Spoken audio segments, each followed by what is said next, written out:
Assalamualaikum warahmatullahi wabarakatuh. Perkenalkan, nama saya Alfian Naswa. Saya dari kelas 11 IPA 8 nomor absen 6.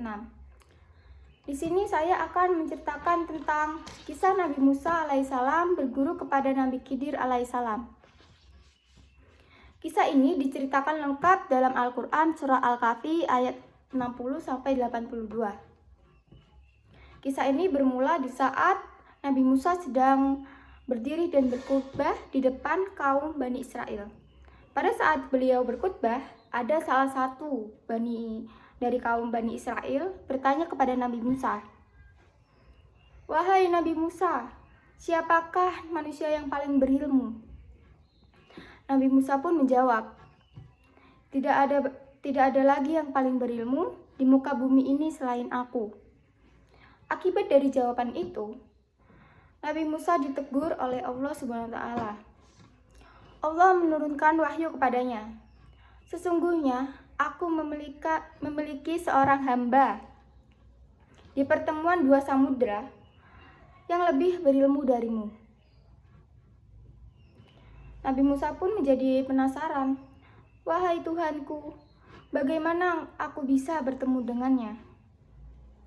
Allah menjelaskan, "Bawalah seekor ikan, lalu simpan ke dalam keranjang. Jika di mana ikan itu akan meloncat dan menghilang, di sanalah hamba itu berada." Hamba yang dimaksud yaitu Nabi Khidir alaihissalam. Nabi Musa segera melaksanakan petunjuk dari Allah Subhanahu wa Ta'ala dan berangkat dirinya bersama seorang muridnya, yaitu Yusha ibn Nun. Tibalah keduanya di sebuah batu besar untuk beristirahat sementara. Malah justru keduanya ini tertidur. Sementara ikan yang berada di keranjang melompat hingga akhirnya keluar dan terjatuh ke lautan. Ketika Nabi Musa terbangun, Yusha ini lupa mengabarkan keberadaan ikan tersebut. Keduanya melanjutkan perjalanan selama sehari semalam. Keesokan harinya, Musa baru berkata kepada muridnya, "Bawalah kemari makanan kita. Sesungguhnya kita telah merasa letih karena perjalanan kita ini." Semula memang Nabi Musa seperti tidak mendapati rasa letih, hingga tibalah di tempat yang diperintahkan Allah dan bertanya demikian.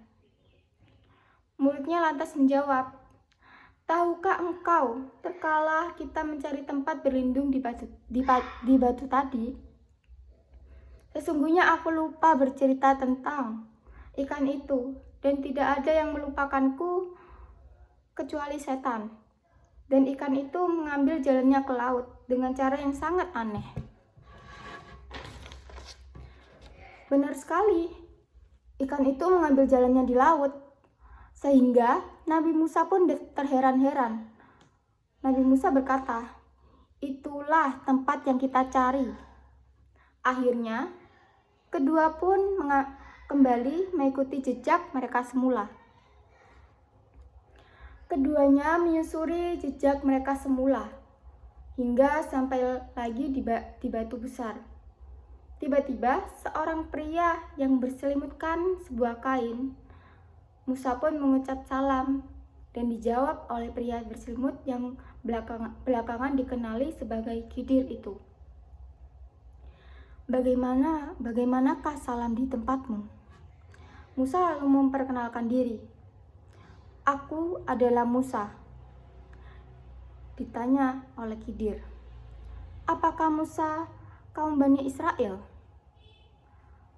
Musa menjawab, "Benar, aku menemuimu agar engkau mengajariku sebuah ilmu." Kemudian Musa meminta untuk mendampingi dan mengikuti Khidir. Namun keinginannya pun itu diragukan oleh hamba soleh itu. "Sesungguhnya kamu sekali-sekali tidak akan sanggup bersamaku." Wahai Musa, sebab aku memiliki sebuah ilmu Allah yang telah diajarkan kepadaku, namun tidak engkau ketahui. Begitu juga engkau memiliki ilmu Allah yang telah diajarkannya kepadamu, tetapi tidak aku ketahui. Musa pun berusaha meyakinkan Khidir, insya Allah, engkau akan mendapati aku sebagai orang yang sabar, dan aku tidak akan menentangmu dalam suatu urusan pun. Secara tidak langsung, Khidir menjanjikan kepada Musa bahwa kemampuannya untuk bersabar ditentukan oleh perkenan dan kehendak Allah. Tak lupa sang hamba memberi persyaratan kepada Musa agar tidak bertanya-tanya kepadanya sampai dirinya menjelaskan semua alasan dibalik apa yang dilakukannya. Jika engkau mengikutiku, janganlah engkau menanyakan kepadaku tentang suatu apapun, sampai aku sendiri menerangkannya kepadamu. Berjalanlah Nabi Musa dan Nabi Khidir menyusuri pinggiran pantai. Saat ingin menyeberangi pantai yang lain, keduanya mendapati kapal kecil yang tengah mengangkut para penumpang. Untungnya, para awak kapal telah mengenali Khidir. Singkatnya, mereka pun membawa Khidir dan Musa menuju pantai yang dituju tanpa diminta imbalan apapun. Di saat demikian, keduanya melihat seekor burung yang hinggap di pinggir kapal. Lalu sang burung meminum sedikit air laut dengan paruhnya. Khidir berbisik kepada Musa, "Demi Allah, tidakkah ilmumu dan ilmumu di sisi Allah kecuali seperti air laut yang diambil burung itu dengan paruhnya?" Saat keduanya berada di dalam kapal, Nabi Musa merasa heran dan luar biasa karena melihat Khidir melubangi kapal tersebut dengan melepas salah satu papannya. Musa pun lupa dan ingkar akan janjinya. Dalam pikirannya, setiap kerusakan di muka bumi ini adalah kejahatan, dan kejahatan lebih berat lagi karena dilakukan kepada orang-orang yang telah berbuat baik kepada dirinya. Nabi Musa lantas menanyakannya, "Mengapa engkau melubangi perahu itu yang akibatnya akan menenggelamkan penumpangnya? Sesungguhnya engkau telah berbuat salah satu kesalahan besar." Di sanalah Khidir mengingatkan Nabi Musa akan janjinya. Bukankah aku telah berkata, sesungguhnya engkau sekali-sekali tidak akan sabar bersama denganku? Pertanyaan Nabi Musa yang pertama dilakukannya karena lupa, sebagaimana yang disampaikan dalam Rasulullah SAW. Keduanya pun melanjutkan perjalanan. Namun, Nabi Musa kembali melihat keanehan yang dilakukan Khidir saat mengambil seorang anak kecil yang sedang lucu-lucunya dan aktif bermain saat itu. Kemudian, anak kecil itu diwafatkannya oleh Nabi Khidir.